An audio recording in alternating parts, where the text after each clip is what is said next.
जय माता दी। नमस्कार दोस्तों, स्वागत है। दोस्तों, करीब 300 वर्षों बाद 22 और 23 अक्टूबर 2023 अष्टमी और नवमी के दिन बेहद ही दिव्य, दुर्लभ और अद्भुत शुभ संयोग बनने जा रहा है। दोस्तों, इन दो दिनों में कन्या पूजन पर इस बार धन लक्ष्मी योग और कुबेर योग का निर्माण हो रहा है। और इस दिन कन्या पूजन के समय अगर आप इन 3 खास बातों का ध्यान रखते हैं तो आपको धनवान और मालामाल बनने से कोई नहीं रोक सकता। दोस्तों, अगर आप इन बातों का नियम से पालन करते हैं तो आपके सभी दुख तकलीफों का तुरंत ही नाश हो जाएगा और आपका घर धन धान्य से भर जाएगा और आपकी कैसी भी मनोकामना होगी वह तुरंत ही पूरी हो जाएगी। आखिर कौन सी है वह 3 खास बातें जो आपको कन्या पूजते समय ध्यान रखनी चाहिए, आज हम आपको विस्तार से बताएंगे, इसलिए वीडियो को आखिर तक जरूर देखें। और दोस्तों, अगर आप भी अपने जीवन में माता रानी की कृपा पाना चाहते हैं तो इस वीडियो को लाइक करके कमेंट में जय माता दी लिखना न भूलें। दोस्तों, इस बार शारदीय नवरात्रि का पर्व 23 अक्टूबर को समाप्त होगा। यह पर्व मां दुर्गा की पूजा उपासना का पर्व है। इस काल में ब्रह्मांड के सारे ग्रह एकत्रित होकर सक्रिय हो जाते हैं और इसका जो दुष्प्रभाव सभी जीवों पर पड़ता है उससे बचने के लिए नवरात्रि में मां दुर्गा की पूजा की जाती है। माता रानी के 9 अलग अलग स्वरूपों का पूजन किया जाता है। दोस्तों, 22 अक्टूबर को महाअष्टमी और 23 अक्टूबर को महानवमी का पर्व मनाया जाएगा। शास्त्रों के अनुसार नवरात्रि के दिनों में माता रानी का पूजन करने से देवी भक्तों को अभय वरदान प्रदान करती है। लेकिन नवरात्रि के दौरान सबसे ज्यादा महत्व होता है कन्या पूजन का। माना जाता है माता रानी व्रत और पूजन से इतनी प्रसन्न नहीं होती जितना कि कन्या पूजन से होती है। नवरात्रि में छोटी छोटी कन्याओं को माता रानी का स्वरूप माना जाता है। कन्याओं को भोग लगाया जाता है और बदले में आशीर्वाद मांगा जाता है। कन्याओं को प्रसन्न करने के लिए उपहार दिए जाते हैं। माना जाता है कन्याओं को अगर कोई भेंट दी जाए और वह उसे स्वीकार कर लें तो इसका मतलब है कि माता रानी ने वह भेंट स्वीकार कर ली। जिन पर कन्या प्रसन्न होती है माना जाता है उन्हें माता रानी का आशीर्वाद मिल गया और माता रानी की कृपा से उन्हें मुन्ह मांगा वरदान प्राप्त होता है। नवरात्रि में 2 वर्ष से 10 वर्ष तक की कन्या का पूजन होना चाहिए। अष्टमी अथवा नवमी को कन्याओं के पैर धोकर भोजन कराना और सामर्थ्य के अनुसार दान देना श्रेष्ठ माना जाता है। 2 वर्ष की कन्या को कुमारी कहा जाता है। इसके पूजन से दुख और दरिद्र दूर होता है। 3 वर्ष की कन्या को त्रिमूर्ति कहा जाता है और इनके पूजन से सुख समृद्धि आती है। 4 वर्ष की कन्या को कल्याणी कहा जाता है। इनके पूजन से भक्त का कल्याण होता है। 5 वर्ष की कन्या को रोहिणी कहा जाता है। इनके पूजन से रोग से मुक्ति मिलती है। 6 वर्ष की कन्या को काली का रूप माना जाता है। इनकी पूजा से विद्या विजय और राज्यों की प्राप्ति होती है। 7 वर्ष की कन्या को चंडिका माना जाता है। इनके पूजन से ऐश्वर्या की प्राप्ति होती है। और 8 वर्ष की कन्या को शांभवी का रूप माना जाता है। इनके पूजन से वाद विवाद में विजय मिलती है। 9 वर्ष की कन्या को दुर्गा का स्वरूप माना जाता है और इनके पूजन से शत्रुओं का नाश होता है। 10 वर्ष की कन्या को सुभद्रा कहा गया है। इनके पूजन से सभी मनोरथ पूर्ण हो जाते हैं। अगर इनका पूजन नवमी के दिन कोई भक्त करता है तो वैसी स्थिति में प्रसाद ग्रहण कराते समय 2 से 10 वर्ष आयु के बालक को भी प्रसाद ग्रहण कराना चाहिए। शास्त्रों में कहा गया है कि बगैर भैरव अथवा हनुमान जी के पूजन के कन्या पूजन का विशेष फल नहीं मिलता। बालक हनुमान जी का स्वरूप होते हैं। वर्तमान परिस्थितियों में नवरात्रि के दौरान कन्या पूजन करना उतना सुरक्षित नहीं है, लेकिन जैसा कि शास्त्रों में वर्णित है, कन्या पूजन के बिना, कन्याओं के आशीर्वाद के बिना नवरात्रि के व्रत और पूजन अधूरे रहते हैं। आज की इस वीडियो में हम आपको एक ऐसी चीज के बारे में बताने जा रहे हैं जिसे आप नवरात्रि के दौरान किसी भी कन्या को देते हैं तो आपको दुर्गा मां का आशीर्वाद प्राप्त होगा। माता रानी की कृपा से जीवन में चली आ रही बड़ी से बड़ी परेशानी खत्म हो जाएगी। घर में सुख समृद्धि आएगी। जीवन खुशहाल हो जाएगा। आगे बढ़ने से पहले आपसे रिक्वेस्ट करते हैं कि वीडियो को लाइक जरूर करिएगा, दोस्तों को शेयर कर दीजिए। दोस्तों, नवरात्रि में देवी मां की कृपा प्राप्त करने के लिए नवरात्रि के किसी भी दिन स्नान करके स्वच्छ वस्त्र धारण करें। एक पानी वाला जटा वाला नारियल लेकर उसे पानी से अच्छी तरह धोकर साफ कर ले और एक थाली में रख ले। माता रानी के सामने एक शुद्ध घी का दिया जलाएं, सुगंधित धूप बत्ती जलाएं।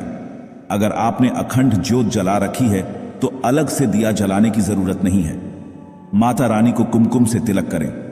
फल मिष्ठान का भोग लगाए। तिलक करने के बाद उसी कुमकुम से जटा वाले नारियल पर एक स्वास्तिक का चिन्ह बनाएं। इस नारियल को माता रानी के चरणों में अर्पित कर दें। फिर भगवान श्री गणेश और नव दुर्गा मां को प्रणाम करें। आपकी जो भी समस्याएं हैं वह माता रानी के समक्ष रखें और उन समस्याओं को दूर करने की प्रार्थना करें। अपनी मनोकामना माता रानी से कहें। फिर आप माता रानी के इस मंत्र का एक बार जाप करें। मंत्र इस प्रकार है, ओम सर्व मंगल मांगल्ये शिवे सर्वार्थ साधिके शरण्ये त्र्यंबके गौरी नारायणी नमोस्तुते। मंत्र एक बार फिर से सुन ले। ओम सर्व मंगल मांगल्ये शिवे सर्वार्थ साधिके शरण्ये त्र्यंबके गौरी नारायणी नमोस्तुते। इस मंत्र का अर्थ है, सब प्रकार के शुभ करने वाली मंगलमय माता, आप कल्याणकारी और सब मनोरथों को पूरा करने वाली हो। आप शरण ग्रहण करने योग्य और त्रिकालदर्शी तथा वर्तमान भूत एवं भविष्य को प्रत्यक्ष देखने वाली हो। हे नारायणी, आप सब में व्याप्त है, आपको नमस्कार है। इस मंत्र का जाप करने के बाद आप माता रानी के इस मंत्र का 108 बार जाप करें। मंत्र है, ओम ऐं ह्रीं क्लीं चामुंडाये विच्चे। ओम ऐं ह्रीं क्लीं चामुंडाये विच्चे। यह माता रानी का नवार्ण मंत्र है। मां दुर्गा दुखों का नाश करने वाली देवी है, इसलिए नवरात्रि में जब उनकी पूजा आस्था और श्रद्धा से की जाती है तो उनकी 9 शक्तियां जागृत होकर 9 ग्रहों को नियंत्रित कर देती है, जिससे जीवों का कोई अनिष्ट नहीं हो पाता। मां दुर्गा की इन 9 शक्तियों को जागृत करने के लिए मां दुर्गा के नवारण मंत्र का जाप किया जाता है। नव का अर्थ 9 तथा अरण का अर्थ अक्षर होता है, अतः नवारण 9 अक्षरों वाला मंत्र है। नवरात्रि में माता रानी के सभी भक्तों को इस मंत्र का जाप अवश्य ही करना चाहिए। इस मंत्र का जाप करने से माता रानी की कृपा से सभी कष्टों से छुटकारा मिलता है। मंत्र का जाप करने के पश्चात अब आप नारियल को अपने हाथों में उठाएं, नारियल को अपने मस्तक से लगाएं और माता रानी से हाथ जोड़कर प्रार्थना करें कि हे माता रानी, इस कन्या को आपका रूप मानकर हम कन्या को यह नारियल अर्पित कर रहे हैं। आप कन्या रूप में हमारे द्वारा अर्पित किए हुए इस श्रीफल को स्वीकार करें। अब यह श्रीफल आप किसी कन्या को अर्पित करें। इस बात का ध्यान रखें कि यह नारियल आपको 10 वर्ष तक की कन्या को ही अर्पित करना है, क्योंकि 10 वर्ष तक के कन्या को ही माता रानी का स्वरूप माना जाता है। फिर कन्या के पैर छूकर उनसे आशीर्वाद अवश्य ले, माना जाता है। नवरात्रि में कन्या को श्रीफल देने से आपको आपके अच्छे कर्मों का फल अनंत गुना होकर वापस मिलता है। श्रीफल जो मां लक्ष्मी को अति प्रिय है, इसे कन्या को देने से घर में सुख समृद्धि आती है। नव दुर्गा मां की कृपा से बड़ी परेशानियां दूर हो जाती हैं, मनचाहा वरदान प्राप्त होता है। नवरात्रि में कन्या को श्रीफल देना सबसे ज्यादा शुभ माना जाता है। मान्यता है कि कन्याओं के द्वारा ग्रहण किया गया श्रीफल सीधे माता रानी द्वारा स्वीकार कर लिया जाता है। इससे घर में संपन्नता बढ़ती है और मां लक्ष्मी की कृपा से घर में धन धान्य के भंडार भर जाते हैं। हो सके तो श्रीफल के साथ आप कन्या को कुछ रुपए भी अवश्य दें। नवरात्रि में कन्याओं को रुपए देना बहुत ही शुभ माना जाता है।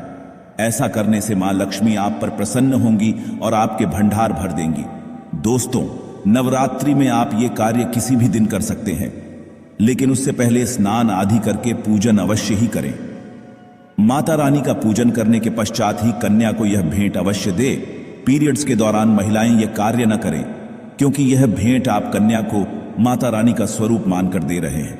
नवरात्रि में व्रत और पूजन से भी ज्यादा महत्व कन्या पूजन रखता है, इसलिए नवरात्रि के दौरान भूलकर भी किसी भी कन्या का अपमान ना करें। नवरात्रि के दौरान आपके घर आई कोई भी कन्या या फिर कोई भी जरूरतमंद व्यक्ति खाली हाथ ना जा पाए। दोस्तों, वैसे तो हमने आपको सभी जानकारी दे दी है, पर कन्या पूजन में किन बातों का ध्यान रखना चाहिए और किन नियमों का पालन करना चाहिए, ये भी आपके लिए जानना बेहद जरूरी है। तो आइए आपको बताते हैं किन बातों का आपको ध्यान रखना चाहिए। दोस्तों, इस बात का ध्यान रखें कि कन्याओं के घर में आने के बाद उन्हें सीधे भोजन करने के लिए न बैठा दें। पहले उनके पांव अपने हाथ से धोएं और हल्दी कुमकुम और चावल से टीका करें। उसके बाद उनको पूर्व दिशा की ओर मुख करके साफ आसन पर बैठाना चाहिए। फिर कन्याओं को खीर पूड़ी सब्जी और हलवा चना परोसें। इस बात का ध्यान रखें कि कन्याओं को खाने के लिए जबरदस्ती नहीं करनी चाहिए। वे जितना खा पाएं उन्हें आदरपूर्वक उतना ही खिलाना चाहिए और भोजन करवाने के पश्चात कन्याओं के पैर धोकर उन्हें उपहार स्वरूप कुछ वस्तुएं भेंट कर सकते हैं। इनमें फल, सिक्के, लाल चुनरी, मिठाई, एक कोई बर्तन आप ले सकते हैं। अगर सामर्थ्य न हो तो आप इनमें से कोई एक चीज भी दे सकते हैं। उपकार देने के बाद उनके पैर छूकर आशीर्वाद लें और उन्हें द्वार तक सम्मान पूर्वक विदा करके आएं। दोस्तों, कन्या पूजन करने में कुछ सावधानियां भी रखनी चाहिए। ऐसा करते वक्त कन्याओं को जरा भी डांटे नहीं और पूरी श्रद्धा के साथ उनकी पूजा करें। कन्याओं को इस दिन भूलकर भी बासी भोजन न करवाएं। 9 कन्याओं के साथ कम से एक बालक को भी कन्या पूजन में बैठाना चाहिए। बालकों को भैरव का रूप माना जाता है। कन्याओं के विदा होने के बाद तुरंत साफ सफाई में नहीं लग जाना चाहिए। अगर आपके पास कन्या पूजन करने का वक्त नहीं है या फिर किसी और कारण से ऐसा नहीं कर पा रहे हैं तो मंदिर में यथाशक्ति भोजन भेजकर दान करवा देना चाहिए। दोस्तों, कन्याओं का भूलकर भी किसी प्रकार के अपमान न करें और कन्याओं के लिए जो भोजन बनाएं उसमें भूलकर भी लहसुन प्याज का प्रयोग न करें। इसके अलावा कन्याओं को भोजन करवाने से पहले भोजन को झूठा न करें और को कन्याओं से पहले खाने को दें और कन्या पूजन में कन्याओं के साथ गलती से भी भेदभाव न करें। दोस्तों, आइए अब आपको सुनाते हैं नवरात्रि व्रत कथा, जिसको सुनने मात्र से आपकी सभी मनोकामनाएं पूर्ण हो जाती हैं। दोस्तों, नवरात्रि व्रत कथा के अनुसार एक समय बृहस्पति जी ने ब्रह्मा जी के समक्ष चैत्र व आश्विन मास के शुक्ल पक्ष में पड़ने वाले नवरात्र का महत्व जानने की इच्छा जताई। इन्होंने कहा, इस व्रत का क्या फल है, इसे किस प्रकार किया जाता है, सबसे पहले इस व्रत को किसने किया, ये सब विस्तार से कहिए। बृहस्पति जी के प्रश्नों का जवाब देते हुए ब्रह्मा जी ने कहा, हे बृहस्पति, प्राणियों के हित की इच्छा से तुमने बहुत अच्छा प्रश्न किया है। जो इंसान मनोरथ पूर्ण करने वाली मां दुर्गा, महादेव, सूर्य और नारायण का ध्यान करता है वे धन्य है। यह नवरात्र व्रत संपूर्ण कामनाओं को पूर्ण करने वाला है। इस व्रत को करने से पुत्र, सुख, धन, विद्या और सुख मिलता है। इस व्रत को करने से रोग दूर हो जाता है, घर में समृद्धि की वृद्धि होती है, बंध्या को पुत्र प्राप्त होता है, समस्त पापों से छुटकारा मिल जाता है। जो मनुष्य इस नवरात्र व्रत को नहीं करता वह अनेक दुखों को भोगता है। यदि व्रत करने वाला मनुष्य सारे दिन का उपवास न कर सके तो एक समय भोजन करे और 10 दिन बांधवों सहित नवरात्र व्रत की कथा का श्रवण करे। हे बृहस्पति, जिसने पहले इस महाव्रत को किया है वह कथा मैं तुम्हें सुनाता हूं। ब्रह्मा जी बोले, प्राचीन काल में मनोहर नगर में पीठत नाम का एक अनाथ ब्राह्मण रहता था। वह मां दुर्गा का भक्त था। उसे संपूर्ण सद्गुणों से युक्त सुमति नाम की एक अत्यंत सुंदर कन्या उत्पन्न हुई। वह कन्या अपने पिता के घर में अपनी सहेलियों के साथ क्रीड़ा करती हुई इस प्रकार बढ़ने लगी जैसे शुक्ल पक्ष में चंद्रमा की कला बढ़ती है। उसका पिता प्रतिदिन जब दुर्गा की पूजा करके होम किया करता वह उस समय नियम से वहां उपस्थित रहती। एक दिन सुमति भगवती के पूजन में उपस्थित नहीं हुई। उसके पिता को पुत्री की ऐसी असावधानी देखकर क्रोध आया और वह पुत्री से कहने लगा, अरे दुष्ट पुत्री, आज तूने भगवती का पूजन नहीं किया, इस कारण मैं किसी कुष्ठ रोगी या दरिद्र मनुष्य के साथ तेरा विवाह करूंगा। पिता की बात सुनकर सुमति को बड़ा दुख हुआ और पिता से कहने लगी, हे पिता, मैं आपकी कन्या हूं तथा सब तरह आपके अधीन हूं। जैसी आपकी इच्छा हो वैसा ही करो। चाहे राजा से, चाहे कुश्ती से, चाहे दरिद्र से, जिसके साथ चाहो मेरा विवाह करना चाहो कर दो, पर होगा वही जो मेरे भाग्य में लिखा है। क्योंकि कर्म करना मनुष्य के अधीन है पर फल देना ईश्वर के अधीन है। कन्या के निर्भयता से कहे हुए वचन सुन उस ब्राह्मण ने क्रोधित हो अपनी कन्या का विवाह एक कुश्ती के साथ कर दिया और अत्यंत क्रोधित हो पुत्री से कहने लगा, हे पुत्री, अपने कर्म का फल भोगो, देखें भाग्य के भरोसे रहकर क्या करती हो। पिता के ऐसे कटु वचनों को सुन सुमति मन में विचार करने लगी, अहो, मेरा बड़ा दुर्भाग्य है जिससे मुझे ऐसा पति मिला। इस तरह अपने दुख का विचार करती हुई वह कन्या अपने पति के साथ वन में चली गई और डरावने कुशायुक्त उस निर्जन वन में उन्होंने वह रात बड़े कष्ट से व्यतीत की। उस गरीब बालिका की ऐसी दशा देख देवी भगवती ने पूर्व पुण्य के प्रभाव से प्रकट हो सुमति से कहा, हे दीन ब्राह्मणी, मैं तुझसे प्रसन्न हूं, तुम जो चाहो सो वरदान मांग सकती हो। भगवती दुर्गा का यह वचन सुन ब्राह्मणी ने कहा, आप कौन हैं? वह सब मुझसे कहो। ब्राह्मणी का ऐसा वचन सुन देवी ने कहा कि मैं आदि शक्ति भगवती हूं और मैं ही ब्रह्म विद्या सरस्वती हूं।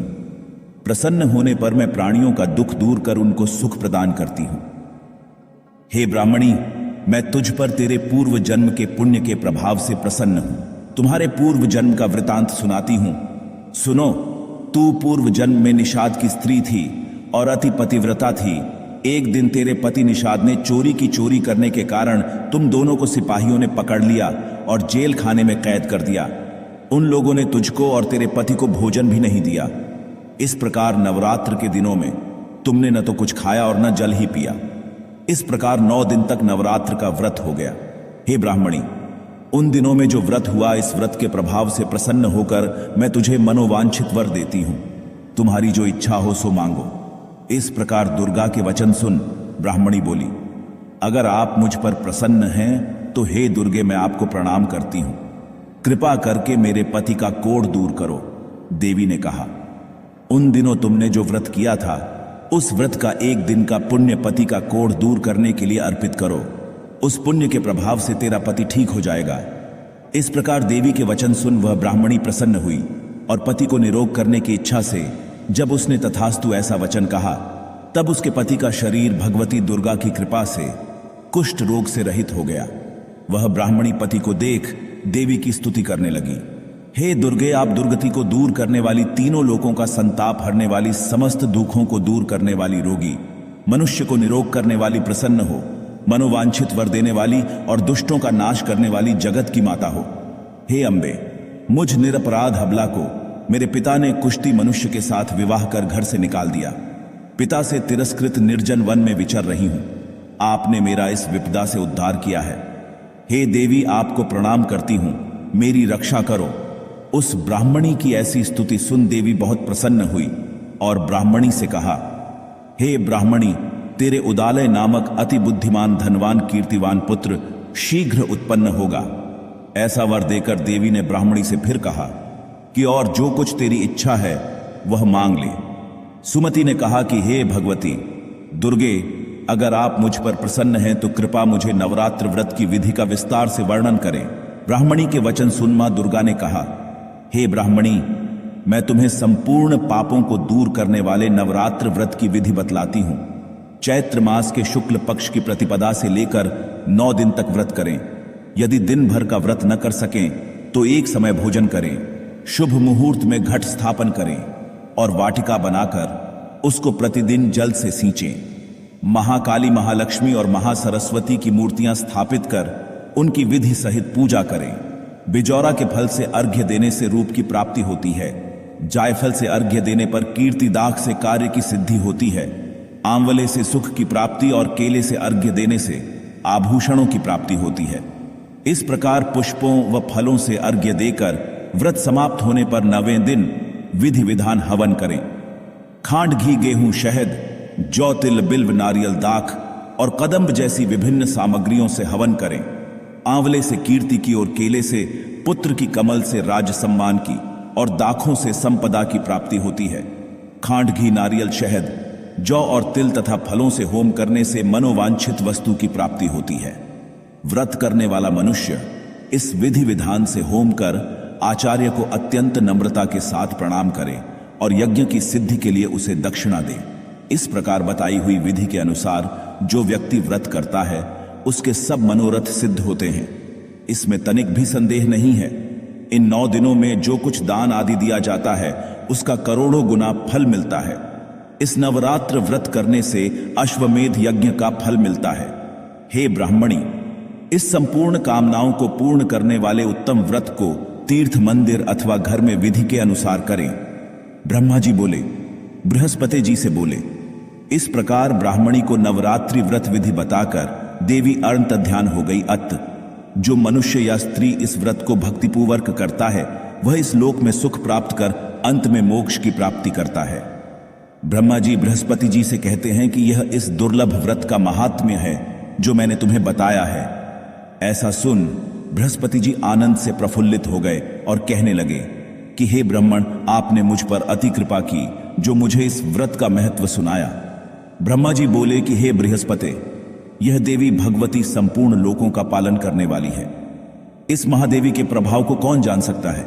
बोलो देवी भगवती की जय। तो दोस्तों, आपको हमारी वीडियो कैसी लगी हमें कमेंट में जरूर बताइएगा। साथ ही वीडियो को लाइक करके चैनल को जरूर सब्सक्राइब कर ले। जय माता दी।